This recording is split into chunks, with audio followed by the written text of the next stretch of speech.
Bem-aventurados os que têm fome e sede de justiça, porque serão saciados. Isso não tem a ver com sede de vingança, tá, irmãos? Fome e sede de justiça não tem nada a ver com sabor de mel aí, tá? Com sede de vingança. Isso aí tem a ver com retidão, porque a gente não está falando de justiça própria, é a justiça de Deus. Amém? Então, quando eu falo que eu tenho sede, fome e sede de justiça, é porque eu estou zelando pela palavra de Deus. Tem a ver com retidão, tá? Tem a ver com conduta moral, com integridade. É disso que está falando.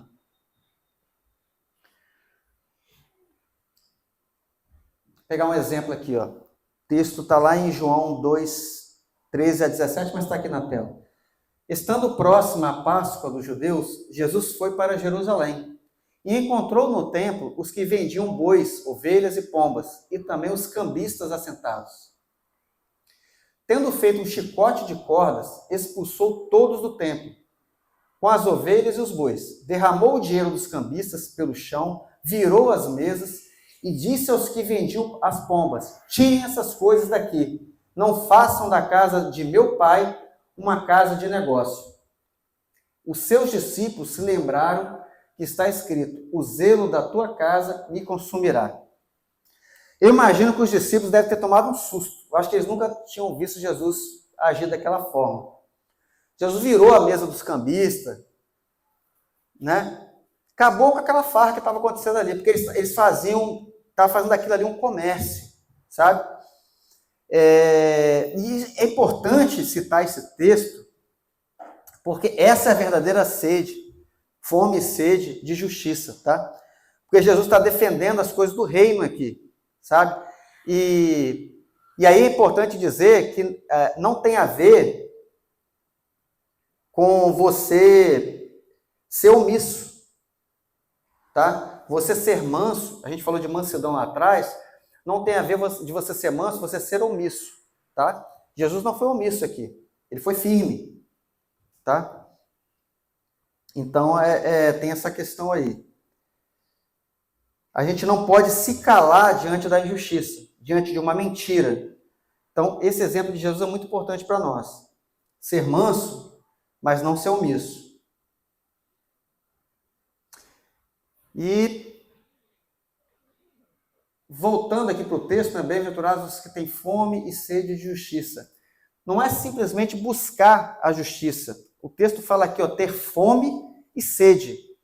Pensa quando você sentiu fome. Está num jejum prolongado, aí pensa, aquela fome que bateu. Ou você está um tempão sem beber água, tal, aquela sede que bateu. É isso, é fome e sede de justiça. Então tem que ser algo, irmãos, que queima dentro de nós. Essa fome e sede de justiça, principalmente na nossa vida. Eu quero andar em retidão, sabe? Eu preciso andar em retidão. Eu quero fazer a vontade de Deus. Me incomoda quando eu não faço. Se eu deslizo, se eu vou para um caminho torto aqui, isso me traz tristeza, isso me incomoda, porque eu tenho fome e sede de andar em retidão. É fome e sede de justiça. É disso que Jesus está falando. Principalmente na nossa vida. Principalmente na nossa vida. Eu quero pensar reto, eu quero fazer reto, eu quero caminhar como Jesus ensinou. É não se conformar com um desvio ou outro. É você realmente, sabe, procurar um padrão, um outro padrão para caminhar. Subir de nível. É algo que a gente tem que perseguir. Buscar a santidade, sabe? É um zelo pelos princípios.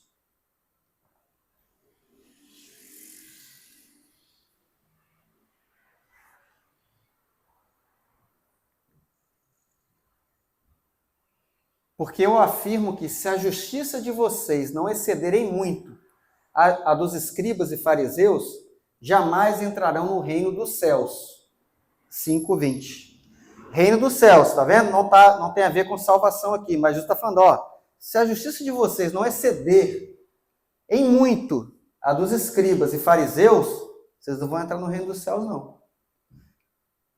Olha como é que ele está elevando o nível aqui. Porque justiça de fariseu, irmão, e escriba, Os caras sabiam ali, cara, de cor a palavra.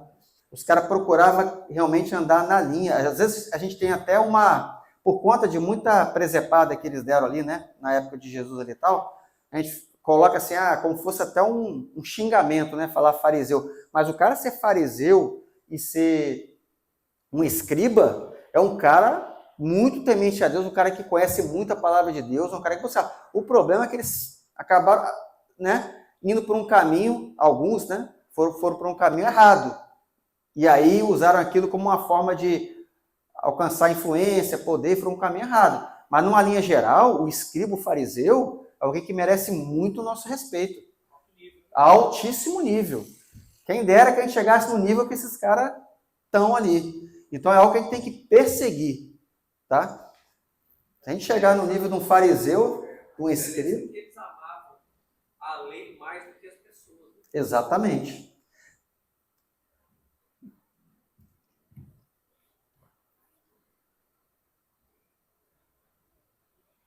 Então, assim, Jesus faz esse alerta aí para a nossa justiça, né?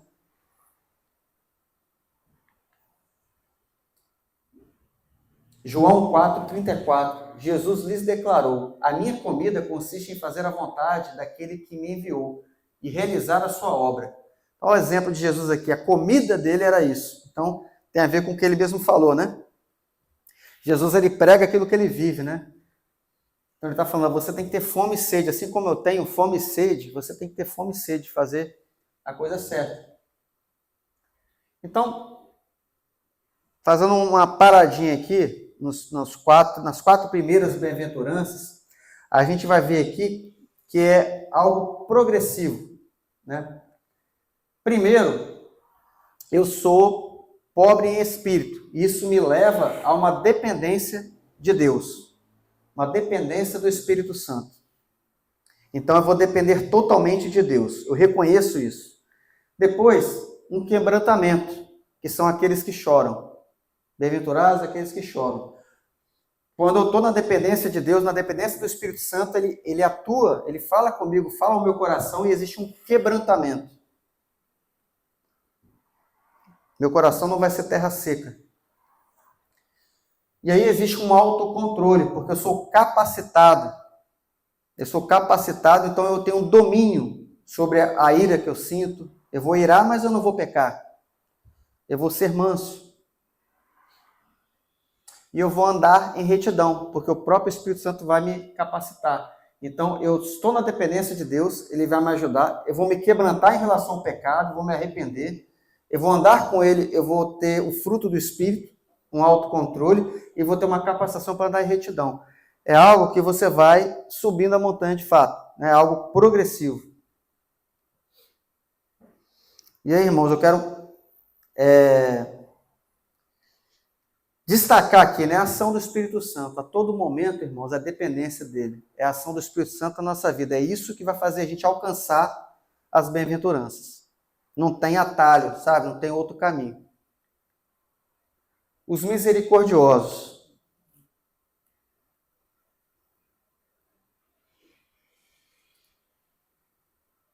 Peraí, mas antes disso, vamos voltar aqui. Queria falar um pouquinho sobre a questão da dependência do Espírito Santo. Se eu buscar as bem-aventuranças sem o Espírito Santo, eu vou cair em dois caminhos terríveis. Terríveis.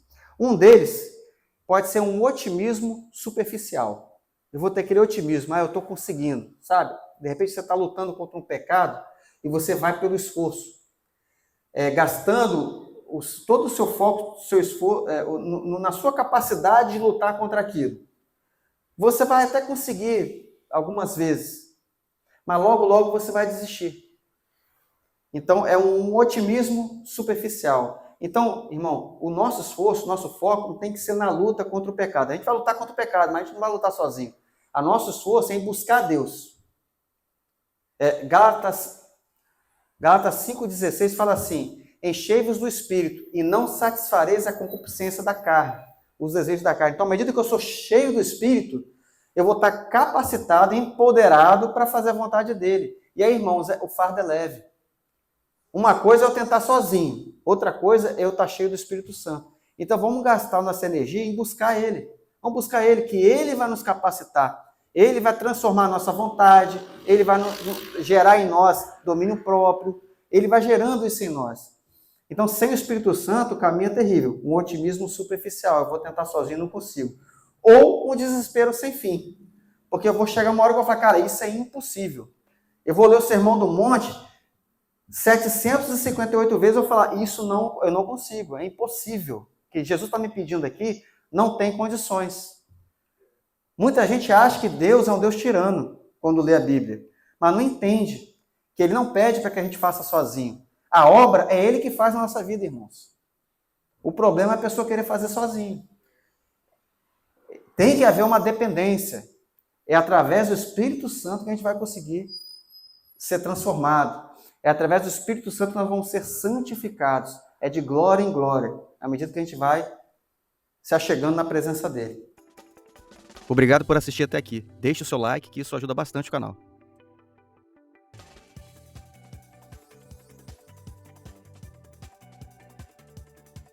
Se inscreve no canal para não perder os próximos vídeos.